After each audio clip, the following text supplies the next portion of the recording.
बिस्मिल्लाहिर्रहमानिर्रहीम। कैसे हैं भैया आप लोग? रटना नहीं है, समझना है। Syntax book board first year chemistry new book chapter number 4 states of matter gas, उसका पार्ट 3 हम करने जा रहे हैं। कॉपी पेंसिल ले लीजिए, लेक्चर को नोट करना है और मुस्कुराते रहना है। पार्ट 3 गैस का पार्ट 3 बेहद अहम लेक्चर है। इसके अंदर मैंने कुछ सोचा है कि आपके एक टॉपिक जो रह गया है 78 पेज के ऊपर, आपको पता है atmospheric pressure and it's effects on whether, बन जाएगा, कोई मसला नहीं है, साथ साथ बताता रहूँगा। Absolute temperature scale on the basis of Charles law 79 page पे है ये वाला topic. Brief recall of Boyle's law and Charles law, ये उसके बाद graphical explanation of absolute zero, ये उसके नीचे सेल्फ असेसमेंट है, फिर उसके नीचे एवोगैड्रोस लॉ है, और उसके बाद पेज नंबर 81 पे एग्जाम्पल 4.2 है, उसके बाद सेल्फ असेसमेंट है पेज नंबर 82 के ऊपर, फिर आइडियल गैस इक्वेशन है, derivation of an ideal gas equation है, एग्जाम्पल 4.3 है, सेल्फ असेसमेंट है, gas constant and it's units, ये मौजूद हैं, ठीक है। और ये जाके टॉपिक ख़त्म होता है आपका पेज नंबर 85 पे एग्जाम्पल 4.4 तक, और उसमें सेल्फ असेसमेंट भी है। ये अलग अलग वीडियोस में, ये जो मैंने आपको सारे टॉपिक बताए ना, ये अलग अलग वीडियोस में पॉसिबल नहीं है, ये एक ही वीडियो में पॉसिबल है। आप बुक या पीडीएफ खोल लें और रजिस्टर अपना खोल लें, साथ साथ नोट्स कर लें। मुझे पता है जो बच्चे पढ़ चुके हैं उनके दिमागों में क्या है, उलझे पड़े हैं ना अलग अलग, Boyle's law, Charles law, Avogadro's law, general gas equation, gas constant, R की वैल्यू, ये सब डिस्टर्ब कर रहे हैं क्योंकि आपने अलग अलग किया। इनको एक ही लेक्चर में, आज के लेक्चर में इसको समराइज करें अपने पास एक जगह। इसीलिए मैं टू द पॉइंट अभी चल रहा हूँ यहाँ पर, और आप जो है ये सारे टॉपिक आपके कवर हो जाएंगे जो जो भी मैंने नाम लिए हैं ना। किस पेज तक? इसमें सेल्फ असेसमेंट भी है, ये आपका जो है वो पेज नंबर 85 तक नोट कर लें, देख लें आप, सेल्फ असेसमेंट पे ख़त्म हो रहा है। तो शुरू हो जाइए, चलते हैं। पहले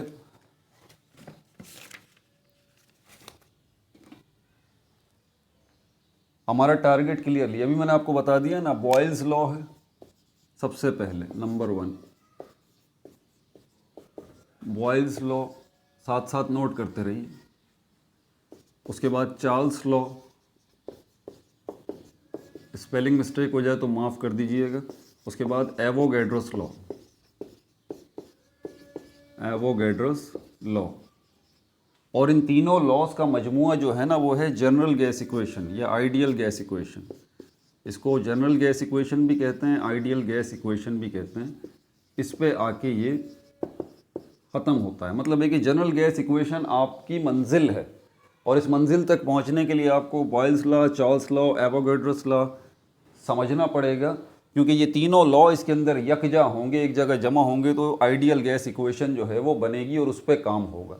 ये बात मैंने आपको क्लियरली बता दी। अब आगे चलते हैं ज़रा इसकी तरफ, मैं जल्दी जल्दी नोट करते रहें साथ साथ। अब सबसे पहले जो बॉयल्स लॉ है इसको मैं आपको बता देता हूँ।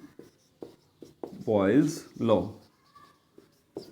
इसकी स्टेटमेंट क्या है वो तो आप पढ़ लीजिएगा, लेकिन 3 चीज़ें हैं, 4 चीज़ें हैं, ज़रा उसको आप जहन में रख लें। एक तो हमारे पास सबसे पहले जो स्टार्ट हो रहा है ना सारी चीज़ों का, वो गैस के वॉल्यूम से हो रहा है।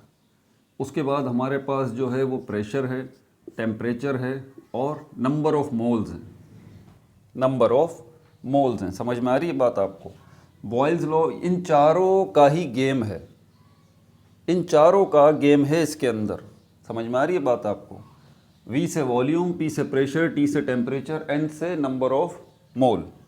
बॉयल्स लॉ कहता है कि हमारे पास टू द पॉइंट के वॉल्यूम किसी भी गैस का स्टार्ट वॉल्यूम से ही होगा। आपको याद रखना भी बहुत आसान है, वॉल्यूम किसी भी गैस का वो इन्वर्सली प्रोपोर्शनल होता है उसके प्रेशर के साथ, उसके प्रेशर के साथ। लेकिन यहाँ पर आपको जो है वो कांस्टेंट रखना पड़ेगा। अब देखें, वॉल्यूम आ गया, प्रेशर आ गया, 2 चीज़ें आ गई। तीसरी चीज़ क्या है? बॉयल्स लॉ कहता है आपको टेम्परेचर को कांस्टेंट रखना पड़ेगा, ठीक है। नोट करते हैं साथ साथ, अभी सब कुछ समझाता हूँ। चार्ल्स लॉ की तरफ चलते हैं। चार्ल्स लॉ ये आपको बताता है कि वॉल्यूम ऑफ द गैस, देखें दोबारा वॉल्यूम आ रहा है, volume of the gas is directly proportional to temperature. यहाँ पर आपको क्या चीज़ कांस्टेंट रखनी पड़ेगी, प्रेशर को कांस्टेंट रखना पड़ेगा आपको, ठीक है। तीसरे नंबर पे हमारे पास जो है वो एवोगैड्रस लॉ है, Avogadro's law, Avogadro's law. Amedeo Avogadro कहता है कि volume of the gas is directly proportional to the number of mole, ठीक है। ये आपके पेज नंबर कहाँ पर मौजूद है, ये पेज नंबर एवोगैड्रोस लॉ, ठीक है। ये आपको बताता है कि volume of gas is directly proportional to the number of moles. अब यहाँ पर एवोगैड्रो कहता है कि भाई ये टेम्परेचर और प्रेशर इन दोनों को कांस्टेंट आपने रखना पड़ेगा, इसको छेड़छाड़ नहीं करेंगे आप। कांस्टेंट क्या रखेंगे, दोनों चीज़ें आपकी कांस्टेंट होंगी, टेम्परेचर एंड प्रेशर। समझ में आ रही है बात। अभी इनको आगे मैं लेके चलता हूँ, इसी तरह लिखते जाइए, ठीक है।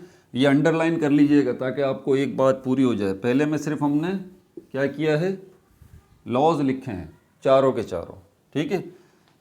उसके बाद ये जो आइडियल गैस इक्वेशन है ना, ये बनती है इनकी मदद से।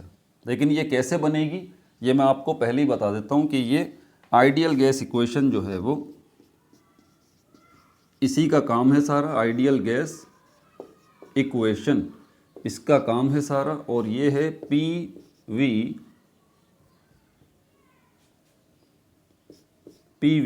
Is equal to N R T, ये रही, ये हमारी मंजिल है, ideal gas equation P V is equal to N R T. लिख लिया आपने। तो इस तक हमें पहुंचना है, फिर इसके बाद हम इसका काम भी देखेंगे। इस तक हमें पहुंचना है, लेकिन इस तक पहुंचने के लिए आपको बॉयल्स लॉ, चार्ल्स लॉ और एवोगैड्रोस लॉ, तीनों लॉस को समझना पड़ेगा। और इससे भी दो फॉर्मूले निकलेंगे, इससे भी दो फॉर्मूले निकलेंगे, इससे जो है वो एक फॉर्मूला निकलेगा। समझ में आ रही है बात आपको। और फिर उनको हम यकजा करेंगे, तब जाके P V is equal to N R T बनेगा। और इससे भी एक और फार्मूला निकलेगा। मतलब 8 के लगभग जो है वो फार्मूलाज यहाँ पर होंगे। जहन नशीन कर लीजिए आप इस बात को, ठीक है। तो फार्मूलाज में गड़बड़ नहीं करनी, इसीलिए अब मैं चलता हूँ बॉयल्स लॉ की तरफ। सारी चीज़ें तरतीब से हैं। बॉयल्स लॉ,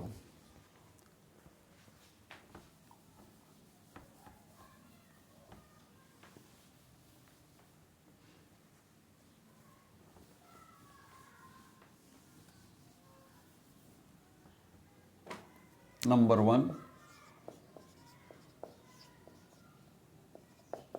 बॉयल्स लॉ क्या कह रहा है, volume of the gas is inversely proportional to the pressure. क्या चीज़ कांस्टेंट रखनी पड़ेगी यहाँ पे, टेम्परेचर को बोल रहा है कांस्टेंट रखना पड़ेगा। याद रख लीजिए, जब भी हम कोई कांस्टेंट, ये साइन ऑफ प्रोपोर्शनैलिटी कहलाता है। इसको क्या कहते हैं, साइन ऑफ प्रोपोर्शनैलिटी। इसका मतलब क्या है, आसान सा, पहले ज़रा इसको समझ लें। ये एक गैस है, ठीक है।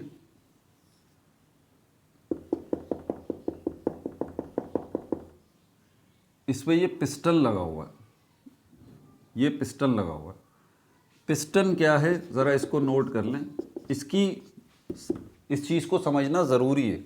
पिस्टन जो है वो ढक्कन है, ढक्कन है या लिड है, ये आप कह लें। लेकिन किस तरह का ढक्कन है ये, किस तरह की लिड है ये जो इसके ऊपर रखा हुआ, ये रहा ये ढक्कन, ये रहा पिस्टन। ये जो आपको नज़र आ रहा है ना, ये क्या है, ये पिस्टन है। ये मूवेबल है,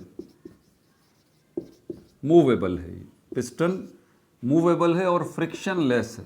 मतलब इसमें कोई रगड़ नहीं है, फ्रिक्शन लेस है। ये नीचे भी होगा ऊपर भी होगा बग़ैर किसी परेशानी के, बिल्कुल स्लिपरी होता है। हल्का सा इसके ऊपर प्रेशर पड़ेगा, ये अप हो जाएगा, प्रेशर कम होगा, ये डाउन हो जाएगा। बात समझ आ रही है मेरी, दोबारा सुन लीजिए। इस पिस्टन के ऊपर प्रेशर, क्योंकि अभी हम प्रेशर की बात कर रहे हैं, ठीक है। प्रेशर इसके ऊपर हल्का सा ज़्यादा होगा, क्या होगा, ये अप हो जाएगा। और प्रेशर इसके ऊपर कम होगा, ये डाउन हो जाएगा। इससे फ़र्क क्या पड़ेगा ये तो बाद में देखेंगे। ये प्रेशर इस पिस्टन के ऊपर डालेगा कौन, ठीक है। ये आसानी से मूवेबल है, ये अप एंड डाउन हो सकता है। ये यहाँ से ये पिस्टन, ये देखें, ये यहाँ भी आ सकता है, इस जगह पर ये आ गया।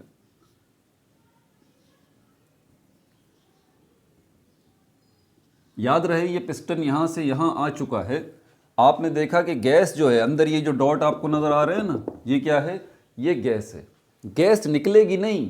हाँ, इस बात का ख्याल रखना है कि ये piston up and down move होगा, लेकिन गैस जो है, ये गैस आपको नज़र आ रही है, ये लेफ़्ट राइट से निकलेगी नहीं। गैस आपको पता है, गैस के मॉलिक्यूल्स आज़ाद घूम रहे होते हैं तो फ़ौरन निकल जाते हैं। उनको ज़रा सी भी जगह मिलती है ना, गैस जो है वो फ़ौरन निकल जाती है। आप अपनी बाइक्स में या कार्स में देख लें, वहाँ पर टायर मौजूद हैं और उसके अंदर क्या है, टायर मौजूद हैं और टायर में जो है वो हवा भरी हुई होती है। हवा जो है मिक्सचर है गैसेस का।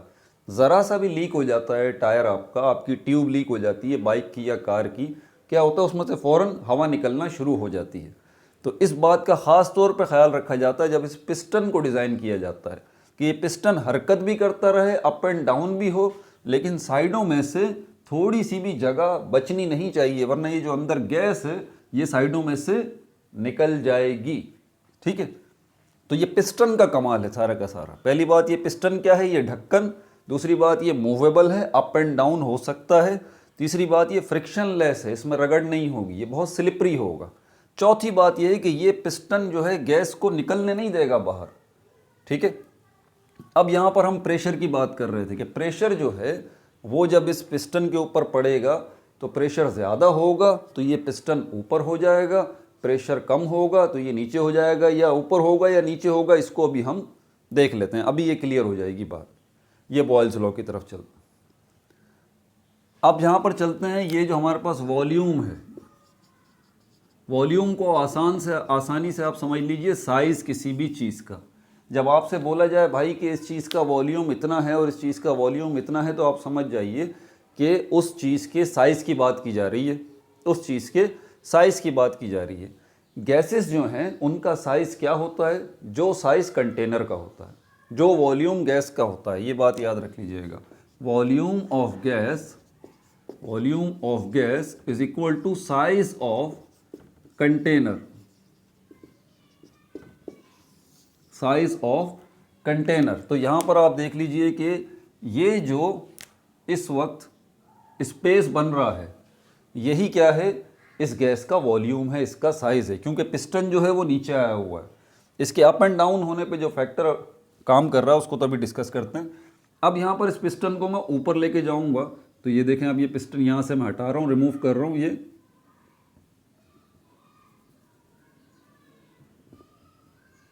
अब मैं इसको यहाँ ले आया पिस्टन को, अब मैं इस पिस्टन को यहाँ लेके आ गया। ऊपर से भी ज़रा मिटा दूँ ताकि कन्फ्यूजन ना हो आपको। ये पिस्टन, ये देखें, बर्तन अपनी जगह पर ही है, कंटेनर अपनी जगह पर ही है। ये पिस्टन यहाँ से यहाँ आ गया और गैस जो यहाँ पे थी ये अब यहाँ आ गई।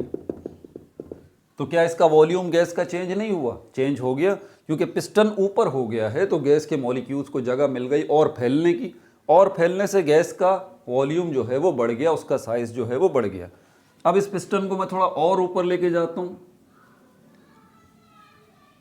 इस जगह पर, तो ये देखें गैस जो है और फैल जाएगी, मतलब इसका गैस का वॉल्यूम बढ़ जाएगा। आसान सी बात यह है कि ये पिस्टन अगर नीचे आएगा तो फिर क्या होगा, गैस का वॉल्यूम जो है वो कम हो जाएगा, और ये पिस्टन जो है अगर ऊपर जाएगा तो गैस का वॉल्यूम बढ़ जाएगा। इस बात को जहन में रखना है आपने। अब मैं इसको और नीचे ले आता हूँ, यहाँ पर इस पिस्टन को मैं यहाँ पर और नीचे ले आता हूँ, इस जगह पर ये ले आया, इतनी नीचे लेके आ गया इसको। ये गैस देखें सारी ऊपर से अब मैं ख़त्म कर रहा हूँ और ये यहाँ पर आ गई। ये जो भी मैं बातें बता रहा हूँ ना, यही सारी की सारी बैकबोन है मेरी आगे आने वाली सारी बातों के ऊपर। अगर आपको ये मेरी बातें समझ में नहीं आई ना तो फिर आपको आगे परेशानी हो जाएगी। अब देखें, ये गैस के मॉलिक्यूल्स सिमट के ये छोटे हो गए। गैस के मॉलिक्यूल्स छोटे नहीं हुए, गैस के मॉलिक्यूल्स सिमट गए। क्या हुआ, गैस के मॉलिक्यूल्स जो हैं उनका वॉल्यूम कम हो गया, उनका वॉल्यूम कम हो गया। अब यहाँ पर बॉयल्स लॉ की तरफ चलते हैं, आपको समझ में आ गया। अब वॉल्यूम का तो कॉन्सेप्ट हमने समझ लिया, वॉल्यूम का कॉन्सेप्ट हमने समझ लिया। अब हमें ये देखना है कि वॉल्यूम जो है ये कम ज़्यादा जो हो रहा है ये पिस्टन की वजह से हो रहा है, इसमें कोई भी शक नहीं है। ये पिस्टन की वजह से हो रहा है, इसमें कोई भी शक नहीं है। पिस्टन अप एंड डाउन हो रहा है तो क्या हो रहा है, गैस के वॉल्यूम पे फ़र्क पड़ रहा है। अब हमें ये देखना है कि ये पिस्टन को अप एंड डाउन कर कौन रहा है, जिससे गैस का वॉल्यूम जो है वो उस पर फ़र्क पड़ रहा है, वो है प्रेशर। प्रेशर आप इंक्रीज़ करेंगे, प्रेशर आप इंक्रीज करेंगे तो वॉल्यूम क्या हो जाएगा, डिक्रीज हो जाएगा। ठीक है, क्या लिखा है मैंने, प्रेशर आप इंक्रीज करेंगे, प्रेशर बढ़ाएंगे तो क्या होगा, गैस का वॉल्यूम जो है वो डिक्रीज हो जाएगा, कम हो जाएगा। क्लियर हो गई ये बात। इसका उल्टा अगर हम करें कि अगर प्रेशर जो है उसको आप डिक्रीज करें, प्रेशर अगर आप कम करते हैं तो वॉल्यूम जो है वो क्या हो जाएगा, वो इंक्रीज हो जाएगा। इसको कहते हैं इन्वर्स रिलेशनशिप। एक चीज़ को बढ़ाएंगे तो दूसरी कम होगी, एक चीज़ को बढ़ाएंगे तो दूसरी कम होगी, उल्टा सिस्टम है। और एक चीज़ को कम करेंगे तो दूसरी चीज़ बढ़ेगी। यहाँ पर देख लीजिए आपके गैस का वॉल्यूम जो है वो प्रेशर के साथ इन्वर्स रिलेशनशिप रखता है। ठीक है, कि प्रेशर अगर बढ़ रहा है तो वॉल्यूम कम हो रहा है, और प्रेशर अगर कम हो रहा है तो वॉल्यूम बढ़ रहा है। इसके ऊपर समझ में आ गई बात। प्रेशर किसके ऊपर पड़ रहा है, इसके ऊपर, ये जो।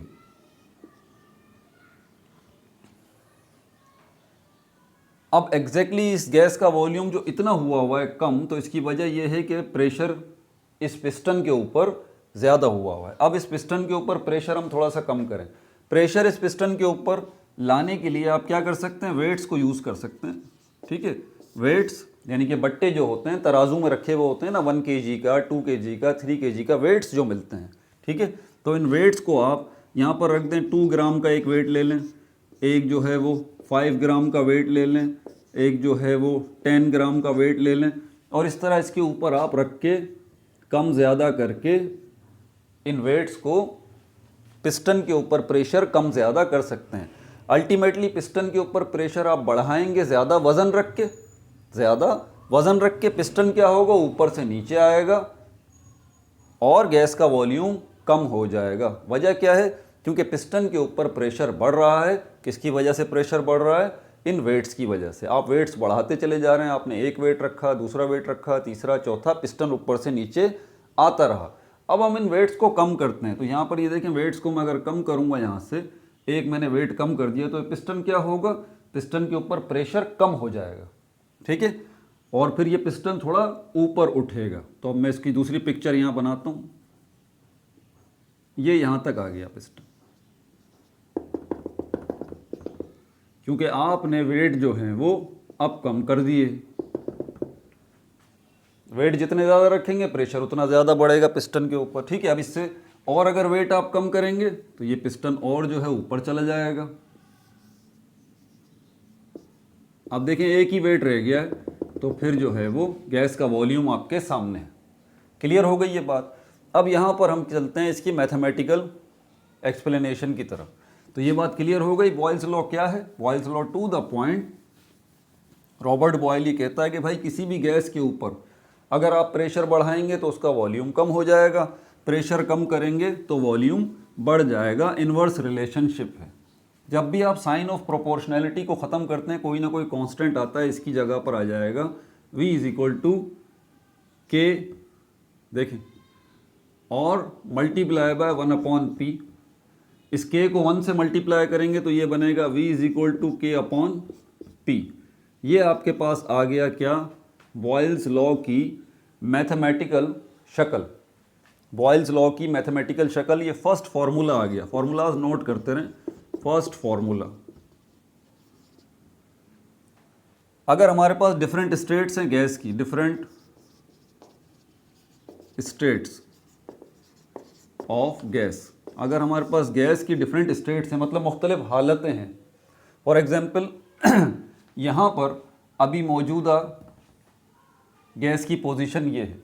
अब आप अगर वेट बढ़ाते हैं, इसके ऊपर प्रेशर बढ़ाएंगे तो क्या होगा, ये पिस्टन जो है अब यहाँ आ जाएगा, ये पिस्टन यहाँ आ जाएगा। क्यों?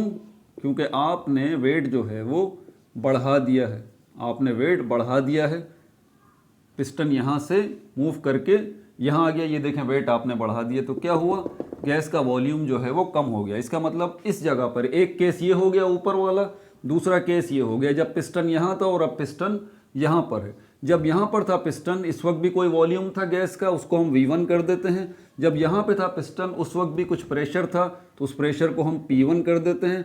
इसी तरह इस पोजीशन पे गैस का वॉल्यूम जो है नया है, चेंज हो चुका है, तो उसको उस वॉल्यूम को हम V2 कर देते हैं। और यहाँ पर एग्जैक्टली प्रेशर भी चेंज हो चुका है तो हम उसको P2 कर देते हैं। ये दो स्टेट हो गई हमारे पास, दो हालतें हो गई। तो इस पॉइंट ऑफ व्यू से इसी फॉर्मूले की हम दो शक्लें अब बना सकते हैं।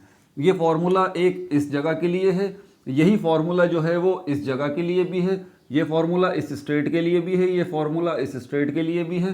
तो डेफिनेटली अब क्या होगा, अब जो है इसके अंदर हम चेंजेस करते हैं। इसको हम V1 is equal to K upon P1 कर देते हैं और इसको करते हैं V2 is equal to K upon P2। समझ में आ रही है बात आपको? ये नीचे मुझे जगह चाहिए, मैं मिटा देता हूँ, यकीनन आप लोगों ने लिख लिया होगा।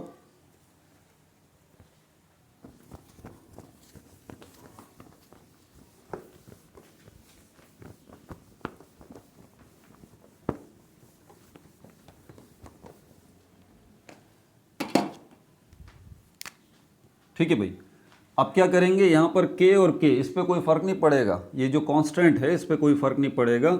ये इस P को मैं अगर यहाँ V1 के साथ लेके आता हूँ तो ये बनेगा V1 multiply by P1 is equal to K, और यहाँ पर V2 multiply by P2 is equal to K। आप इन दोनों इक्वेशंस की जो है वो राइट हैंड साइड को देख लें, K और K, इसको हम इक्वेट कर सकते हैं मैथमेटिक्स पॉइंट ऑफ व्यू से कि अगर इसकी राइट हैंड साइड दोनों इक्वेशंस की बराबर हैं, दोनों फार्मूलाज की बराबर हैं, तो इनकी लेफ्ट हैंड साइड भी बराबर हैं। तो हम इसको यूँ कर सकते हैं, और V1 multiply by P1 is equal to V2 multiply by P2।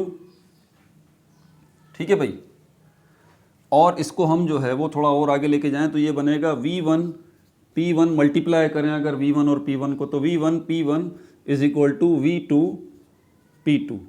ये लीजिए, ये आपके पास एक शक्ल और आ गई, ये सेकंड फार्मूला हो गया, इसको नोट कर लीजिए। सेकंड फार्मूला आपके पास आ गया। अभी और फार्मूलाज आते रहेंगे, सेकंड फार्मूला साथ साथ नोट करते रहें, नहीं तो आप गुम हो जाएंगे इस लेक्चर के अंदर। ये मैं साथ साथ बता रहा हूँ, ये सेकंड फार्मूला आ गया। अब चलते हैं चार्ल्स लॉ की तरफ, अब चलते हैं चार्ल्स लॉ की तरफ।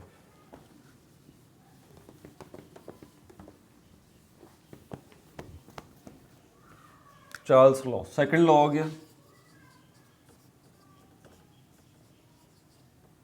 Charles law to the point जो है वो ये बात करता है कि वॉल्यूम, देखें दोबारा वॉल्यूम से बात हो रही है। याद है मैंने चार आपको वेरिएबल शुरू में बताए थे, वॉल्यूम है, टेम्परेचर है, प्रेशर है और नंबर ऑफ मोल। ये चारों का ही गेम है और इसी से आइडियल गैस इक्वेशन जो है वो बनने जा रही है, PV is equal to nRT।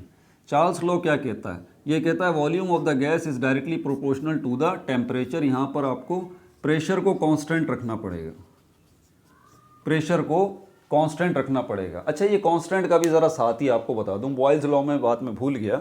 Boyle's law में याद है आपको उसने क्या बात बोली थी? बॉयल्स लॉ में, बॉयल्स लॉ में उसने कांस्टेंट क्या रखा था? कांस्टेंट याद है आपको? उसने कहा था टेम्परेचर कांस्टेंट होना चाहिए। क्या मतलब हुआ इस बात का कि temperature constant? Temperature of gas, ये जो गैस है ना, इसका टेम्परेचर कांस्टेंट हो। कांस्टेंट मतलब unchangeable, unchangeable, no change, no change. आपने टेम्परेचर के साथ कोई छेड़छाड़ नहीं करनी, वरना ये लॉ, बॉयल्स लॉ जो है ये सही तरह काम नहीं करेगा। मिसाल के तौर पर आप इस कंटेनर के नीचे जो है कोई हीटर, ये मोमबत्ती बना के मैं हीट बना रहा हूँ, कोई हीटर, कोई चूल्हा, आप इस कंटेनर को, आप इस सिलेंडर को उठा के चूल्हे के ऊपर नहीं रखेंगे आप इस कंटेनर के नीचे आग नहीं जलाएंगे, आप इस कंटेनर के साथ ऐसा कोई काम नहीं करेंगे कि इसका टेम्परेचर डिस्टर्ब हो जाए, क्योंकि जाहिर सी बात है आप इसको चूल्हे पर रखेंगे या फिर आप इसको हीट देंगे, किसी भी तरीके से अवन में रख के देंगे हीट, किसी भी तरीके से इस गैस को हीट मिलेगी, तो फिर क्या होगा, उसका असर पड़ेगा किस चीज़ के ऊपर, वॉल्यूम के ऊपर। तो आपने टेम्परेचर के साथ छेड़छाड़ नहीं करनी। बॉयल्स लॉ ये कहता है कि टेम्परेचर को कांस्टेंट रखें। दूसरी तरफ आए तो टेम्परेचर को ना तो बढ़ाना है ना घटाना है।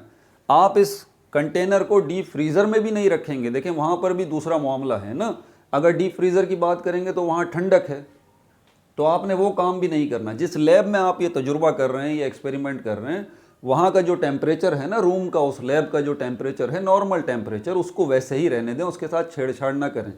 ना तो इस कंटेनर को उठा के आप डीप फ्रीज़र या फ्रिज में रखें कि इसका टेम्परेचर जो है उस पर फ़र्क पड़ेगा, जाहिर सी बात है ये ठंडा होगा। और ना ही इस कंटेनर को आपने उठा के चूल्हे पे रखना है कि इसको हीट मिले। ना हीट बढ़ानी है ना हीट घटानी है। समझ में आ गई बात? टेम्परेचर के साथ छेड़छाड़ नहीं करनी। इस सिलेंडर को और इस गैस को मतलब ना तो ठंडा करना है ना गर्म करना है, इसके साथ छेड़छाड़ नहीं करनी। मतलब बॉयल्स लॉ कहता है कि टेम्परेचर को आपने कांस्टेंट रखना है, बाकी जो प्रेशर है उसको आप कम ज़्यादा करते रहें, वेट्स कम ज़्यादा करके। चार्ल्स क्या कहता है? चार्ल्स बोलता है कि भाई किसी भी गैस का जो वॉल्यूम है ये डायरेक्टली प्रोपोर्शनल है इसके टेम्परेचर के, लेकिन आपने प्रेशर के साथ कोई छेड़छाड़ नहीं करनी। अब यहाँ पर ये जो वेट रखे हुए हैं ना, इन वेट्स को हम हटा देते हैं। अब इसी में देखिए आप क्या होगा। हमने वाज़े तौर पे देखा कि वेट्स जो हैं रखने से प्रेशर बढ़ा, तो उसका असर किस पे पड़ा था? गैस के वॉल्यूम पे पड़ा था प्रेशर का। ठीक है, अब हम प्रेशर रिड्यूस कर रहे हैं, प्रेशर के साथ हम कोई छेड़छाड़ नहीं कर रहे। किस तरह से? कि इसके ऊपर, पिस्टन के ऊपर, ढक्कन के ऊपर कोई वेट नहीं रख रहे। यही है जो ओरिजिनल इसका वेट है और ये जो ओरिजिनल इसका वॉल्यूम है। अब आपने क्या करना है? तो अब आपने, चार्ल्स कहता है कि आप इस गैस का टेम्परेचर बढ़ा दीजिए।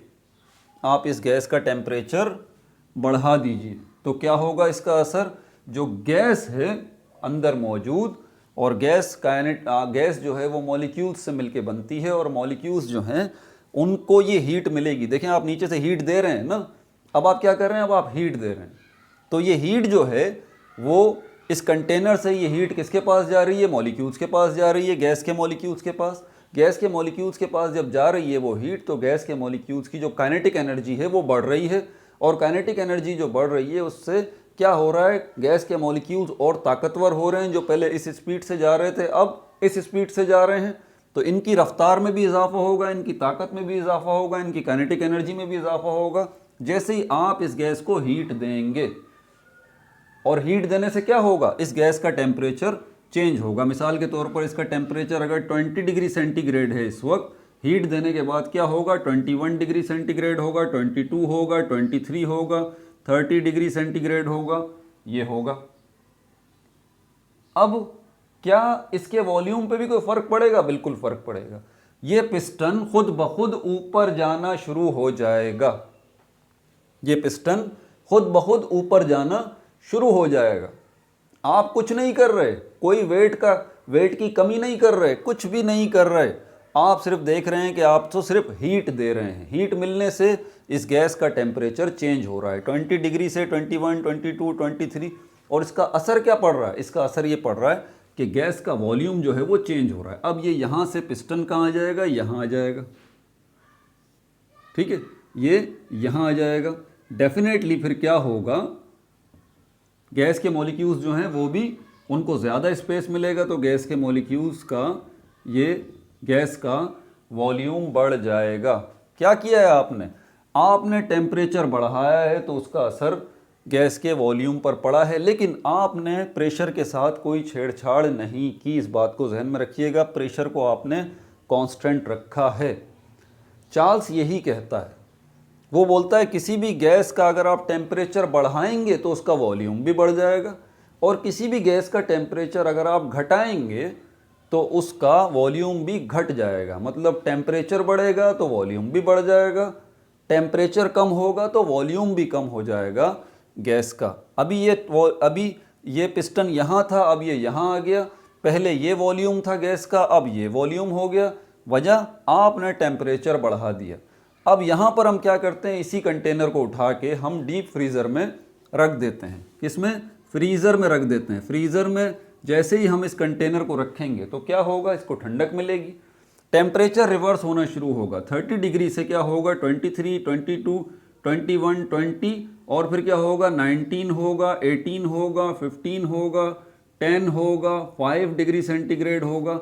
जैसे जैसे ठंडक मिलती जाएगी, जैसे जैसे ठंडक मिलती जाएगी, अब ठंडक मिलने का मतलब पता है क्या हो रहा है, आप टेम्परेचर को कम कर रहे हैं।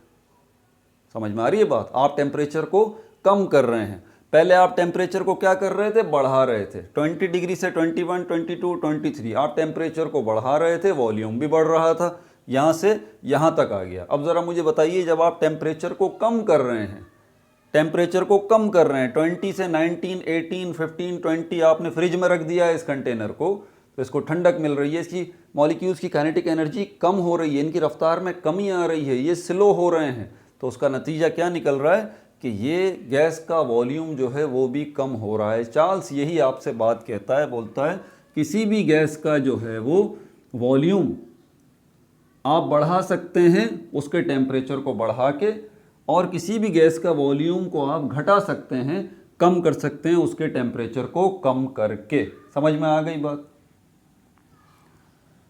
अब डेफिनेटली ये जो आपने फ्रीज़र में इस कंटेनर को रखा है, तो पिस्टन क्या होगा, खुद ब खुद जो है वो नीचे आना शुरू होगा। और पिस्टन कहाँ आ जाएगा ये, क्योंकि आप ये यहाँ पर अंदाज़न हम कर देते हैं, ये इस जगह पर पिस्टन जो है वो आ गया है, यहाँ से यहाँ पर ये पिस्टन आ गया है। गैस के मॉलिक्यूल सिमट गए हैं, गैस के मॉलिक्यूल्स का वॉल्यूम कम हो गया है क्योंकि टेम्परेचर भी कम हो गया है।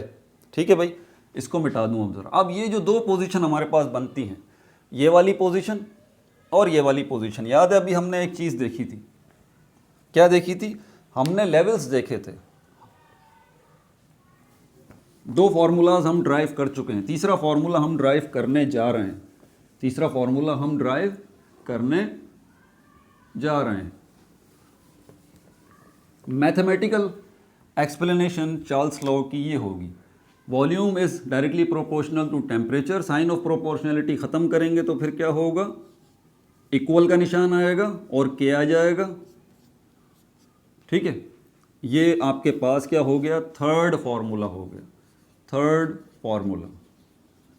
भले फार्मूले का यूज़ हो ना हो, लेकिन आप उसको लिखें ज़रूर, आपके पास कंप्लीट पिक्चर आनी चाहिए। ये थर्ड फार्मूला हो गया, समझ में आ रही है बात आपको। अब यहाँ पर क्योंकि हमारे पास दो स्टेट्स हैं, एक ये वाली स्टेट थी, ये स्टेट हमारे पास कौन सी थी जिस पे हमारे पास टेम्परेचर कितना हो गया, ये वाली स्टेट थी एक, और एक ये वाली स्टेट थी। इसमें हमने देखा कि टेम्परेचर जो है हमने बढ़ाया है और घटाया है। तो यहाँ पर हम सपोज करते हैं कि ये वाला जो हमारे पास टेम्परेचर है, ये वाला, ये हमारे पास है 30 डिग्री सेंटीग्रेड।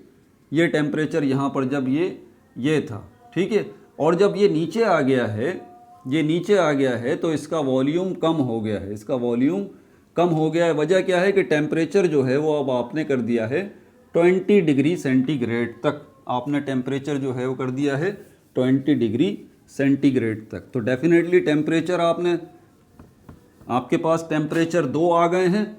पहले जो था वो किस पे था, 30 डिग्री सेंटीग्रेड पर था, अब किस पे हो गया 20 डिग्री।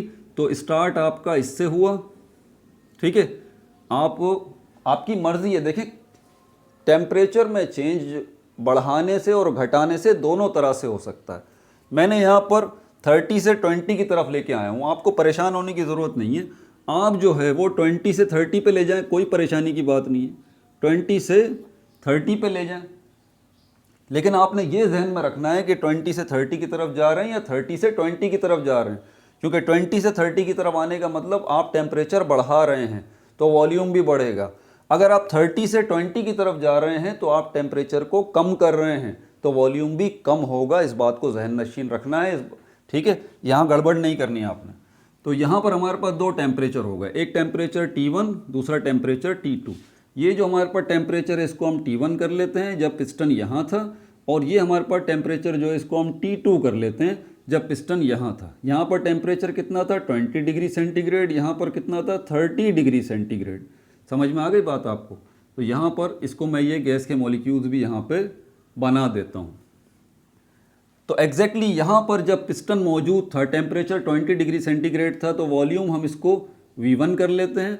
यहाँ पर जब पिस्टन आ चुका है, टेम्परेचर 30 डिग्री हो चुका है, इसको हम क्या कर लेते हैं, V2 कर लेते हैं। अब आपके पास दो सिचुएशंस हो गई, एक आपके पास 30 डिग्री वाला वॉल्यूम और टेम्परेचर हो गया, दूसरा आपके पास 20 डिग्री वाला वॉल्यूम और टेम्परेचर हो गया। प्रेशर के साथ तो कोई छेड़छाड़ हो ही नहीं रही, तो दो केस हो गए अब हमारे पास यहाँ पर। V is equal to K T, V is equal to K T, और यहाँ पर हो जाएगा V1 और T1, ये हो जाएगा V1 और T1।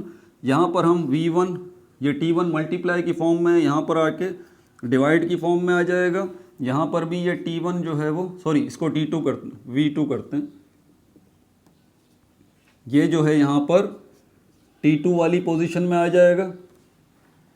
अब इन दोनों इक्वेशंस की राइट हैंड साइड बराबर है, तो मतलब लेफ्ट हैंड साइड भी बराबर है, तो हम इसको यूँ कर सकते हैं, V1 upon T1 is equal to V2 upon T2। ठीक है भाई, ये आपके पास फोर्थ फार्मूला आ गया। कौन सा फार्मूला आ गया आपके पास, फोर्थ फार्मूला। साथ साथ नोट करते जा रहे हैं, चौथा फार्मूला आपके पास आ गया, तीसरा ये ओरिजिनल फार्मूला है। ठीक हो गया। अब आगे चलते हैं हम तीसरे लॉ की तरफ, जिसको हम एवोगैड्रस लॉ कहते हैं। एवोगैड्रस लॉ कहते हैं। एवोगैड्रो ये कहता है, अमीडो एवोगैड्रो ये कहता है कि भाई आपने ना तो प्रेशर के साथ कोई छेड़छाड़ करनी है, ना आपने टेम्परेचर के साथ कोई छेड़छाड़ करनी है। गैस के जो मोल्स हैं आप उनकी तादाद बढ़ा दीजिए। गैस के जो मोल्स हैं आप उनकी तादाद बढ़ा दीजिए। अगर आप गैस के मोल्स की तादाद बढ़ा देंगे तो क्या होगा, अल्टीमेटली इसका रिजल्ट किस पे पड़ेगा, वॉल्यूम पे पड़ेगा, क्योंकि वॉल्यूम किसी भी गैस का वो डायरेक्टली प्रोपोर्शनल है नंबर ऑफ मोल्स के साथ। आप मोल्स की तादाद बढ़ा दें, गैस का वॉल्यूम बढ़ जाएगा। लेकिन आपने उस गैस के प्रेशर और टेम्परेचर इनको कांस्टेंट रखना है, दोनों को, इनको क्या रखना है, कांस्टेंट रखना है। मतलब आपने उस गैस का ना तो प्रेशर बढ़ाना है घटाना है, ये नहीं करना, और आपने उस गैस का टेम्परेचर जो है ना बढ़ाना है ना घटाना है, ये नहीं करना। टेम्परेचर और प्रेशर के साथ कोई छेड़छाड़ नहीं करनी। आपने इस पिस्टन के ऊपर वेट्स बढ़ा के या घटा के ऐसा काम नहीं करना। आपने इस पिस्टन को, आपने इस सिलेंडर को जो है वो ना तो इसके नीचे आग लगानी है, हीट देनी है, ना ही इस सिलेंडर को आपने डीप फ्रीज़र में रखना है। आपने टेम्परेचर के साथ भी छेड़छाड़ नहीं करनी, प्रेशर के साथ भी छेड़छाड़ नहीं करनी। आप सिर्फ एक काम करें कि इस गैस के जो मोल्स हैं आप उनकी तादाद में इजाफा कर दें, तो क्या होगा, वॉल्यूम जो है वो खुद ब खुद बढ़ जाएगा गैस का। ये कहता है हमारे पास कौन, ये कहता है हमें एवोगैड्रो लॉ। अब मैं इसकी मैथमेटिकल शक्ल यहाँ पे आपके सामने लिख देता हूँ।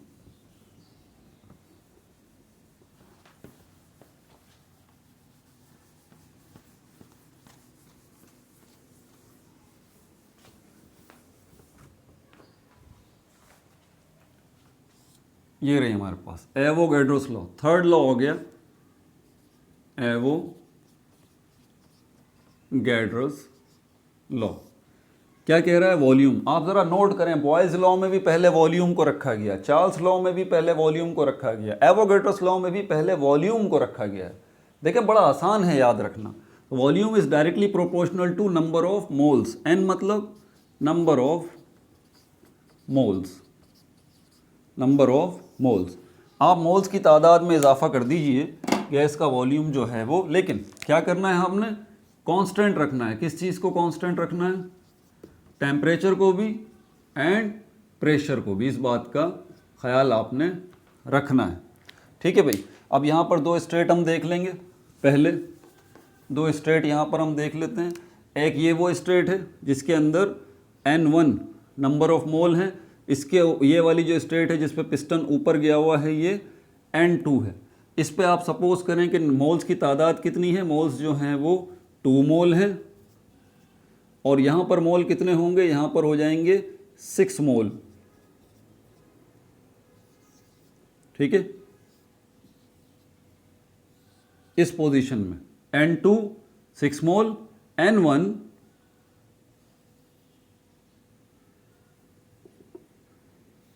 2 N1 2 मोल्स। किस चीज़ पे फ़र्क पड़ा भाई? पहले ये वॉल्यूम था V1 और अब ये वॉल्यूम है पूरा का पूरा, ठीक है, ये वॉल्यूम है पूरा का पूरा, ये हो गया V2। तो यहाँ पर हम साइन ऑफ प्रोपोर्शनैलिटी ख़त्म करेंगे जब, तो क्या आ जाएगा? कांस्टेंट आ जाएगा और इक्वल का साइन आ जाएगा और ये n आ जाएगा। अब वही दोबारा दो स्टेट है हमारे पास, ठीक है, एक ये वाली स्टेट है N1 वाली, जब नंबर ऑफ मोल्स जो थे वो N1 थे और N2 नंबर ऑफ मोल्स जो हैं वो N2 थे। तो इसका नतीजा क्या निकलेगा हमारे पास? दो दफ़ा हमें इसको लेना पड़ेगा। V is equal to K N, V is equal to K N, ये V1, ये N1, ये V2, ये N2। यहाँ पर हम इसको थोड़ा सा चेंज करेंगे, V1 upon N1 is equal to के और V2 upon N2 is equal to के। और अब यहाँ पर साइन ऑफ प्रोपोर्शनैलिटी जो है वो ये वाला के राइट हैंड साइड बराबर हैं तो लेफ्ट हैंड साइड भी बराबर होंगी। V1 upon N1 is equal to V2 upon N2। ये जो फॉर्मूला आपके पास आया था ये था फिफ्थ फॉर्मूला,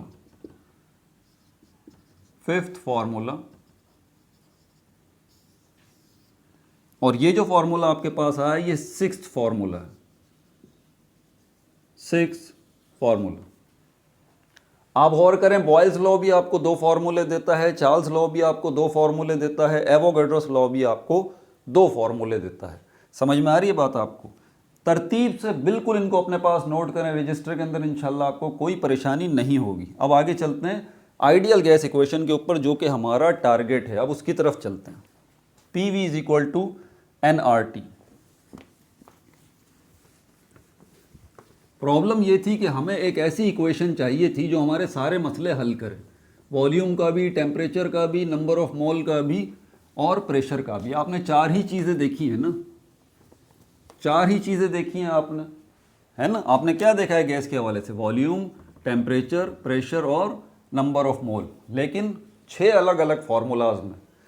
क्या हमारे पास कोई एक फार्मूला ऐसा है जिसमें ये सारी चीज़ें मौजूद हों, हम उसको इस्तेमाल करें और वॉल्यूम भी फाइंड आउट कर सकते हो, प्रेशर भी फाइंड आउट कर सकते हो, नंबर ऑफ मोल भी फाइंड आउट कर सकते हो? बिल्कुल। इसी फॉर्मूले को हम कहते हैं ideal gas equation. Ideal gas equation. Ideal gas और रियल गैस में थोड़ा सा फ़र्क है। ये मैं बाद में शॉर्ट वीडियोस बना के जो है ना, आपको ये भी मैं क्लियर करूँगा छोटी छोटी चीज़ें कि आइडियल गैस और जनरल गैस जो है इसमें फ़र्क क्या है, जनरल गैस या रियल गैस। इसको आइडियल गैस इक्वेशन भी कहते हैं, इसको जो है वो जनरल गैस इक्वेशन भी कहते हैं, ठीक है भाई। तो आइडियल गैस इक्वेशन है P V is equal to N R T. हमने ये देखना है कि ये इक्वेशन बनी कैसे। इसको बनाने के लिए आपके पास जो है वो बॉयल्स लॉ होना चाहिए। बॉयल्स लॉ की मैथमेटिकल शक्ल याद है ना? Volume is inversely proportional to pressure. उसके बाद Charles law, volume is directly proportional to temperature. और उसके बाद एवोगैड्रोस लॉ,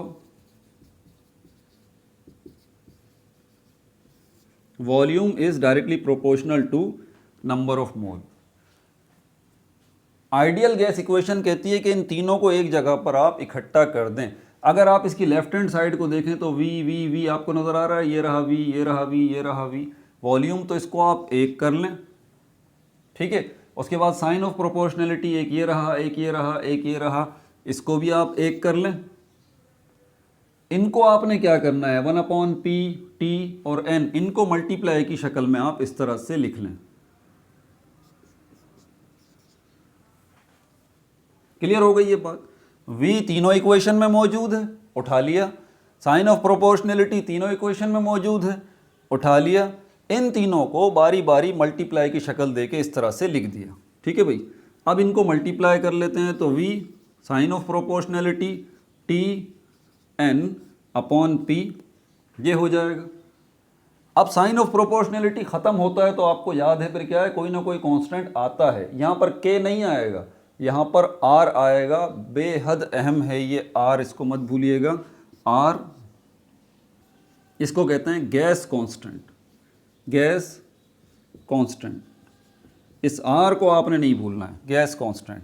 तो यहाँ पर जब होगा V is equal to R T N upon P, और इस P को यहाँ लेके आएंगे तो ये हो जाएगा P V is equal to N R T. ये लीजिए आपकी जनरल गैस इक्वेशन का फॉर्मूला बन गया। ये है आपकी जनरल गैस इक्वेशन, ये है आपकी आइडियल गैस इक्वेशन, ये है आपकी रियल गैस इक्वेशन। कोई टेंशन की बात ही नहीं है, ठीक है भाई। तो ये आपके पास 7th फॉर्मूला आ गया, 7th फॉर्मूला आ गया। अब आपको टेंशन नहीं है कि आप जो है वो प्रेशर फाइंड आउट करने के लिए अलग फार्मूला लगाएंगे, पर वॉल्यूम फाइंड आउट करने के लिए अलग फार्मूला लगाएंगे, या फिर आप जो है टेम्परेचर फाइंड आउट करने के लिए अलग फार्मूला लगाएंगे। ऐसी कोई परेशानी की बात नहीं है आपके लिए। अब आपके पास एक इक्वेशन मौजूद है, लेकिन हम जानते हैं कि एक ही गैस की मुख्तलिफ हालतें हैं, तो यहाँ पर ये भी चेंजेस हो जाएगी, फिर होगी ना। ये एक गैस मौजूद है, ठीक है, ये रहा इसका पिस्टन। पिस्टन अभी इस जगह पर मौजूद है, ये गैस मौजूद है इसके अंदर। जबकि इस जगह पर पिस्टन मौजूद है तो यकीनन यहाँ पर प्रेशर भी होगा, यहाँ पर इसका वॉल्यूम भी होगा, यहाँ पर टेम्परेचर भी होगा, और यहाँ पर नंबर ऑफ मोल भी कुछ होंगे ना। और अगर ये पिस्टन यहाँ से यहाँ आ जाता है, यहाँ से यहाँ ये पिस्टन आ जाता है, अब यहाँ से यहाँ आ गया है, ये दूसरी हालत हो गई। पहली हालत ये थी, दूसरी हालत ये हो गई। तो इस पे यकीनन कोई प्रेशर होगा, उसको P2 कर देते हैं, वॉल्यूम होगा उसको V2 करते हैं, टेम्परेचर होगा उसको T2 करते हैं, और नंबर ऑफ मोल होगा उसको N2 कर देते हैं। तो PV is equal to nRT। अब ये देखें यहाँ से ये दोबारा इसमें क्या होगा, अब इसमें चेंजेस होंगी। हमारे पास दो सिचुएशंस अब हो गई।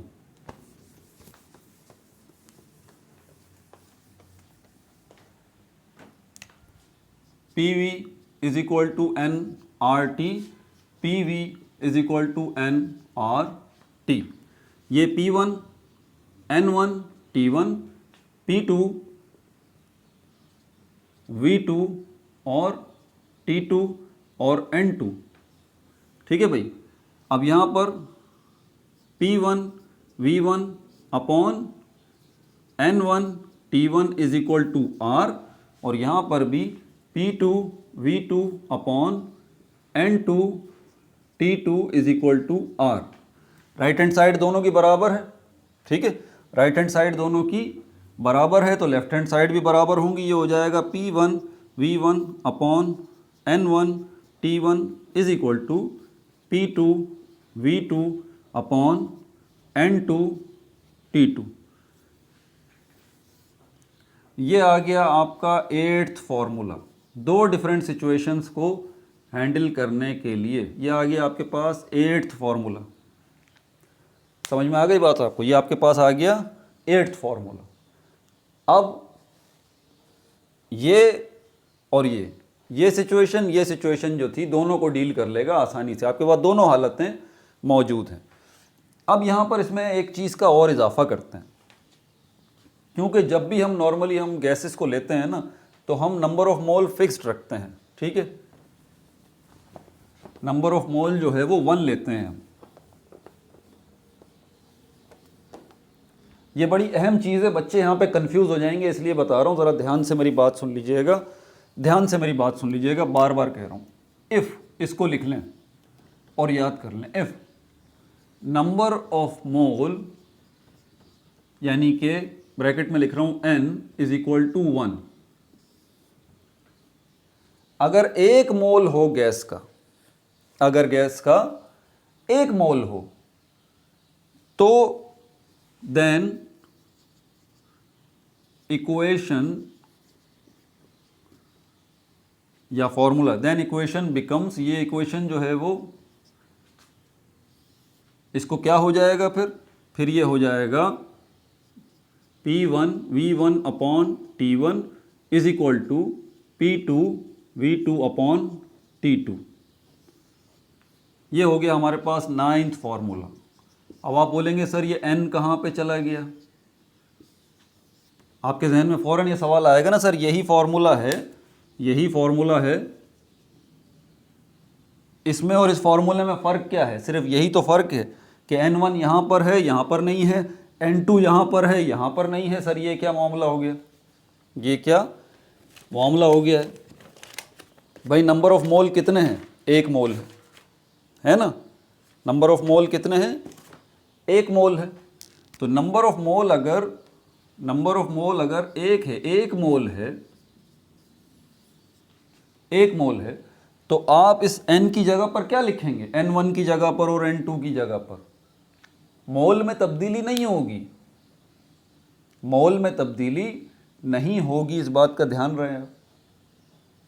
मोल में तब्दीली नहीं होगी। 1 मोल जो है यहाँ पर भी 1 आ जाएगा N1 की जगह पर, और N2 की जगह पर भी 1 आ जाएगा। तो जब यहाँ पर भी 1 आएगा, यहाँ पर भी 1 आएगा, तो जवाब पे कोई फ़र्क पड़ेगा क्या? भाई कोई भी फ़र्क नहीं पड़ेगा, कोई भी फ़र्क नहीं पड़ेगा। तो इसीलिए हम जो है वो N1 और N2 को हटा ही देते हैं, सिर्फ इसको लेते हैं। ये बात अंडरस्टूड है इस 9th फॉर्मूले के अंदर कि यहाँ पर नंबर ऑफ मोल कितने हैं? 1 है। क्लियर है ये बात? बहुत इंपॉर्टेंट बात थी, इसको समझ में नहीं आई तो दोबारा बैक करके दोबारा मेरी बात सुना। ठीक है भाई, 9 फार्मूलाज मैंने आपको बता दिए हैं अभी तक। अब चलते हैं इनकी एग्जाम्पल्स की तरफ, असेसमेंट्स की तरफ। बुक की ज़रूरत पड़ेगी, कैलकुलेटर की ज़रूरत पड़ेगी, और आपने अंदाज़ा लगाना है कि फार्मूला अब लगेगा कौन सा, फार्मूला अब लगेगा कौन सा।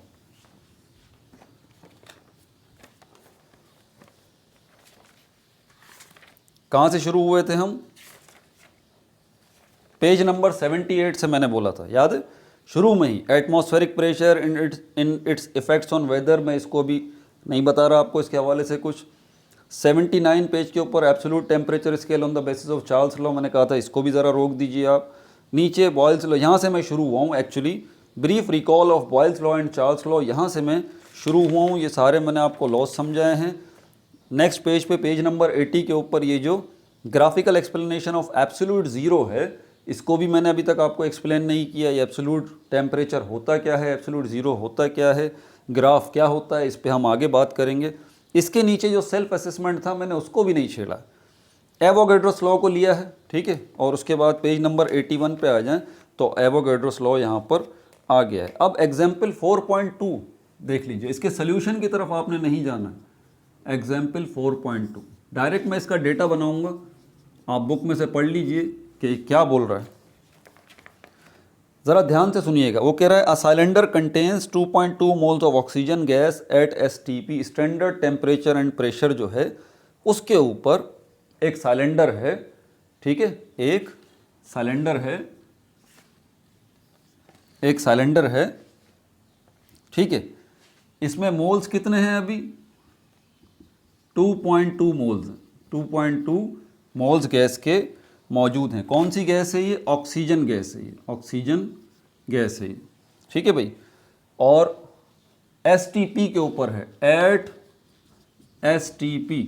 STP मतलब standard temperature, standard temperature and pressure. जिन बच्चों को अभी तक ये पता नहीं है बात, अभी भी अगर ये डिस्टर्ब कर रही है तो ये STP का आप याद रख लीजिए कि 2 चीज़ें बल्कि 4 चीज़ें फिक्स्ड होती हैं। जब भी STP वो आपको दे दे ना, तो इसका मतलब उसने आपको टेम्परेचर और प्रेशर दे दिया। टेम्परेचर जो है वो सेल्सियस या सेंटीग्रेड में भी होता है और केल्विन में भी होता है, फ़ारेनहाइट में भी होता है, ये बात आपको पता है। प्रेशर जो है इसके बहुत सारे यूनिट्स हैं। तो STP के ऊपर कौन सा प्रेशर होगा जो फिक्स्ड है, और टेम्परेचर कौन सा होगा जो कि फिक्स्ड है? तो टेम्परेचर 0 डिग्री सेंटीग्रेड होगा, और अगर सेंटीग्रेड में बात करें, केल्विन में बात करें तो 273 केल्विन होगा।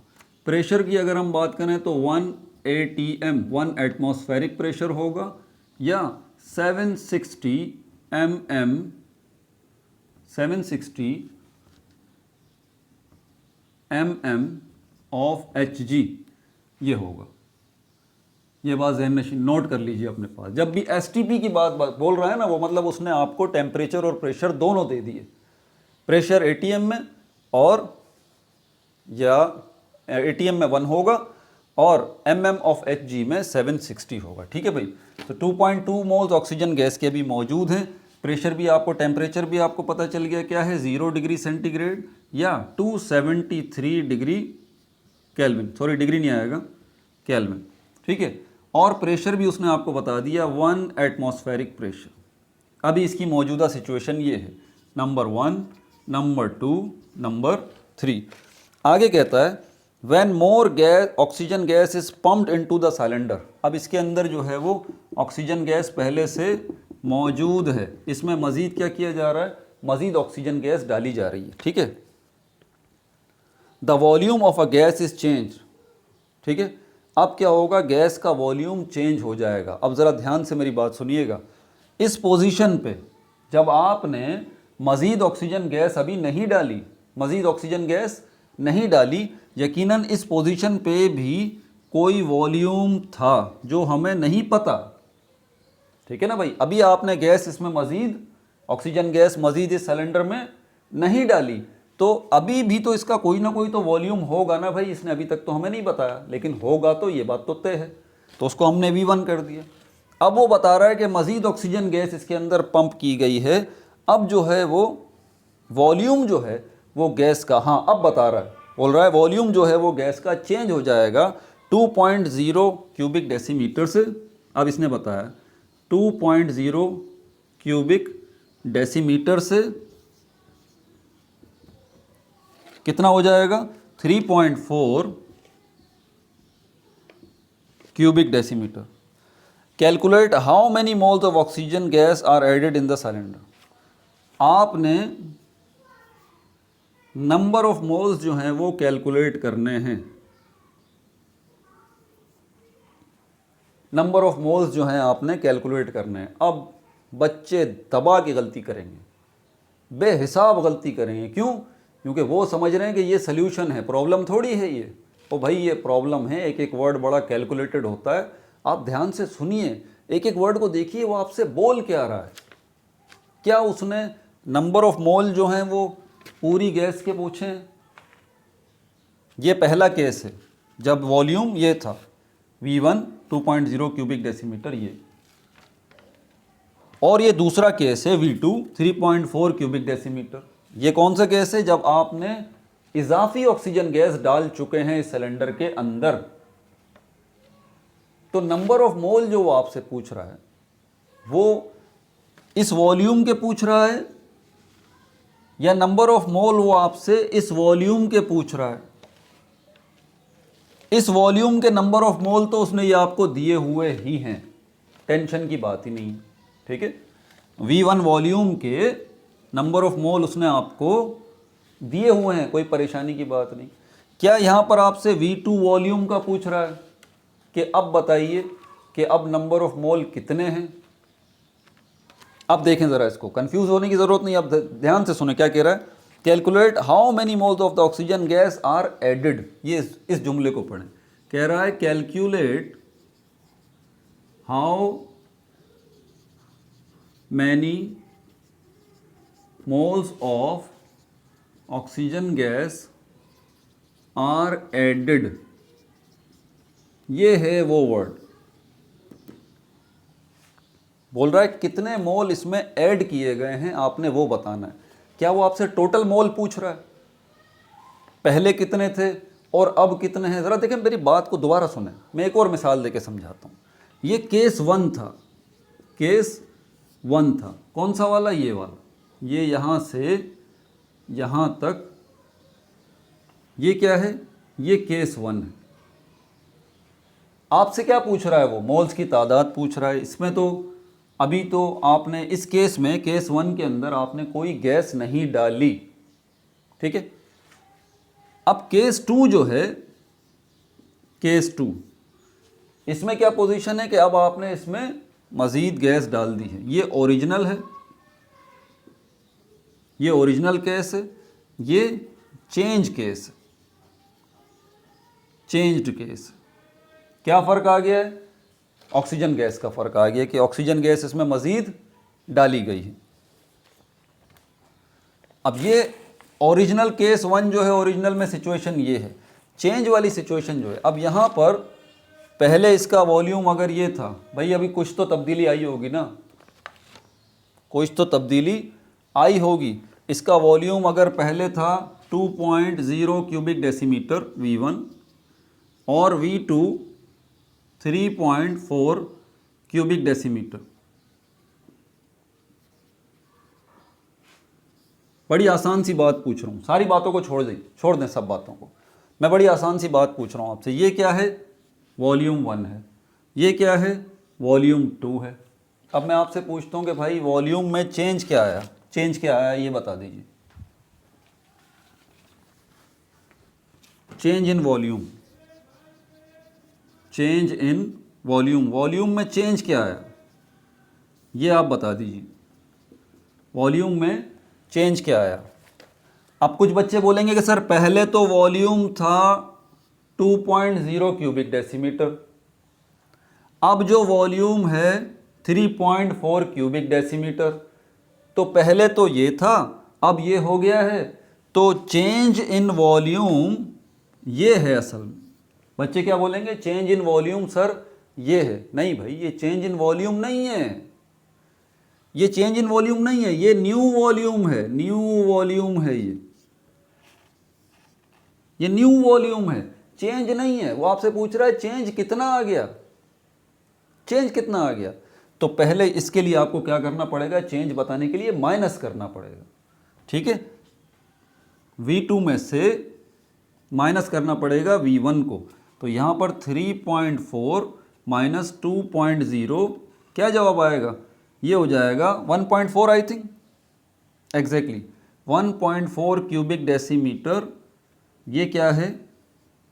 ये चेंज है, ये तब्दीली आई है उसके अंदर, ये चेंज आया उसके ऊपर। फॉर गॉड सेक ये गलती मत कीजिएगा। ये आपके पास ओल्ड वॉल्यूम है, ये आपके पास 2.0 ओल्ड वॉल्यूम है, ये 3.4 आपके पास न्यू वॉल्यूम है। वो आपसे ये नहीं पूछ रहा कि ओल्ड वॉल्यूम बताइए या न्यू वॉल्यूम बताइए, वो आपसे ये पूछ रहा है कि भाई वॉल्यूम में चेंज क्या आया है आप ये बताइए। और चेंज फाइंड आउट करने के लिए आपको न्यू में से ओल्ड को माइनस करना पड़ता है, ठीक है। न्यू में से ओल्ड को माइनस करना पड़ता है, तब जाके आपको चेंज का पता चलता है। ये मैंने वॉल्यूम से समझाया है आपको। अब चलते हैं, वो वॉल्यूम का मसला नहीं बोल रहा है यहाँ पर, वो जो मसला बोल रहा है वो आपसे बोल रहा है नंबर ऑफ मोल का। एग्जैक्टली नंबर ऑफ मोल पहले क्या थे? 2.20। अब देखें, मैं पूछूंगा, देखता हूँ कौन बच्चा, खैर यहाँ तो आप जवाब दे नहीं सकते, इसको पिक किया है। ये हमारे पास है नंबर ऑफ मोल ओल्ड वाले नंबर ऑफ मोल, ठीक है। आपसे क्या बोल रहा है वो? Calculate how many moles of the oxygen gas are added. Calculate how many moles of oxygen gas are added, कितने जो है वो ऐड किए गए हैं। क्या आपसे वो न्यू वॉल्यूम पूछ रहा है? न्यू नंबर ऑफ मोल आपसे पूछ रहा है क्या वो? नहीं भाई, आपसे न्यू नंबर ऑफ मोल आपसे वो नहीं पूछ रहा। वो आपसे सिर्फ इतनी बात कह रहा है कि अभी ओल्ड केस में मोल इतने थे, फिर आपने कुछ गैस इसमें डाली तो अब मोल जो है वो इतने हो गए। पहले मिसाल के तौर पर 2.2 मोल थे, आपने जो गैस उसमें डाली है उससे जो है वो 4.2 मोल हो गए। ये ओल्ड मोल हैं, ये न्यू मोल हैं। आपसे वो ये नहीं पूछ रहा कि ओल्ड मोल या न्यू मोल, वो आपसे बोल रहा है चेंज बताइए, चेंज बताइए। तो क्या करेंगे? ओल्ड में से माइनस करेंगे न्यू को। क्या करेंगे? ओल्ड में से माइनस करेंगे न्यू को। तो ओल्ड हमारे पास क्या है? सॉरी, न्यू में से माइनस करेंगे ओल्ड को, गलती हो गई, सॉरी, लेक्चर थोड़ा बड़ा हो गया ना इस वजह से। न्यू में से माइनस करेंगे ओल्ड को, ये वाला था भाई, ठीक है। थकन हो रही है थोड़ी, मेरे ख्याल में इसको रोकेंगे अभी यहीं पे। न्यू में से माइनस करेंगे ओल्ड को। न्यू आपके पास ये रहा 4.2 माइनस ओल्ड आपके पास क्या है? 2.2। तो इसमें से जब आप माइनस करेंगे तो आपको पता चलेगा इस बात का, calculate how many moles of oxygen gas are added, ठीक है। तो 4.2 में से 2.2 जाएगा, यहाँ पर कितने बचेंगे हमारे पास, ये हो गया 2 मोल्स, 2 मोल्स। तो अब आप कह सकते हैं इस पॉइंट ऑफ व्यू से कि 2 मोल्स जो हैं उनका इजाफा किया गया है। किसका? 2 मोल्स जो हैं वो ऐड हुए हैं, 2 मोल्स जो हैं वो ऐड हुए हैं। यहाँ तक बात क्लियर हो गई। अब चलते हैं इसके मसले की तरफ, हल की तरफ, इसके हल की तरफ चलते हैं।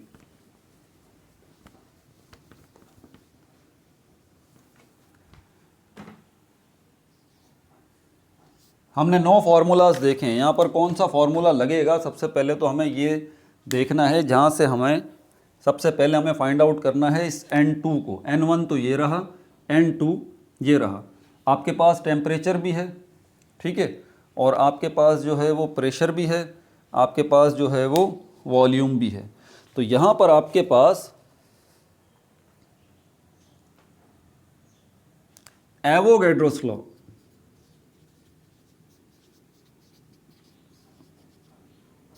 एवोगैड्रोस लॉ याद है आपको?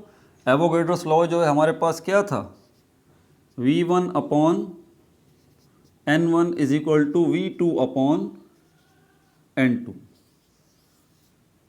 ये वाला फॉर्मूला। इसकी ज़रूरत है आपको। एक बात हमेशा याद रखिएगा कि डेटा अपना पूरा बनाया करें, ये मेरी नसीहत है आपको। भले उस चीज़ की ज़रूरत आपको ना पड़े, लेकिन डेटा आपने पूरा बनाना है। जो भी इंफॉर्मेशन उसके अंदर दी गई है सबको लिख डालें, भले उनमें से कुछ चीज़ों का यूज़ ना हो रहा हो, ठीक है। जैसे कि यहाँ पर वॉल्यूम 1 वॉल्यूम 2, तो यहाँ पर एक वॉल्यूम हमारे पास ये रहा, दूसरा वॉल्यूम ये रहा। इसमें टारगेट हमारा कौन सा है? इसमें टारगेट हमारा N1 तो है, ये रहा हमारा टारगेट N2। इसकी वैल्यू हमें फाइंड आउट करनी है। न्यू नंबर ऑफ मोल हैं, ये ओल्ड नंबर ऑफ मोल हैं। फिर क्या करेंगे, माइनस करेंगे, तब हमें पता चल जाएगा कितने मोल जो है वो ऐड हुए हैं। तो बहरहाल अब चलते हैं मुद्दे की तरफ। V1 multiply bye N2 cross multiplication करके V2 मल्टीप्लाई बाय N1, और V1 को वहाँ पर ले जाएंगे हम, तो N2 is equal to V2 multiply by N1 upon V1, और N2 is equal to second volume हमारे पास क्या है 3.4 multiply by number of mole हमारे पास 2.2 डिवाइडेड बाय वॉल्यूम 1 हमारे पास क्या है 2.0। तो इनको 3.4 को मल्टीप्लाई करें 2.2 से, डिवाइड करें किसके ऊपर, 2.0 पे, तो आपके पास जो जवाब आएगा यहाँ पर जवाब आएगा 3.74 मोल्स। ऊपर से मिटाऊं,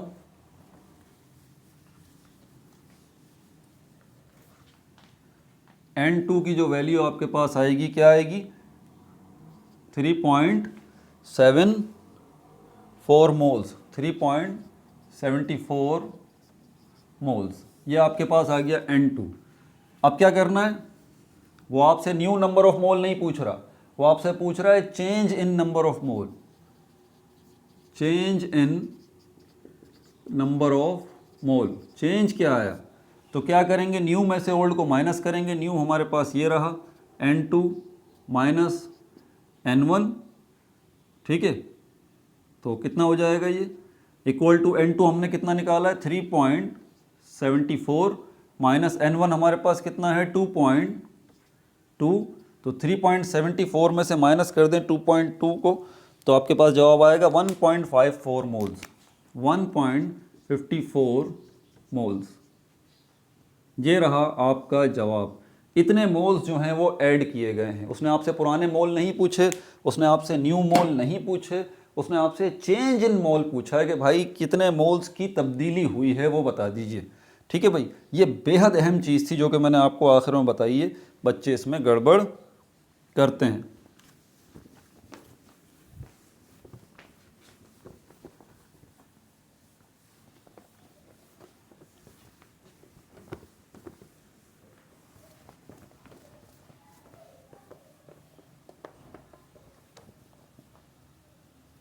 अब ये कौन सा फॉर्मूला लगा था, याद है आपको?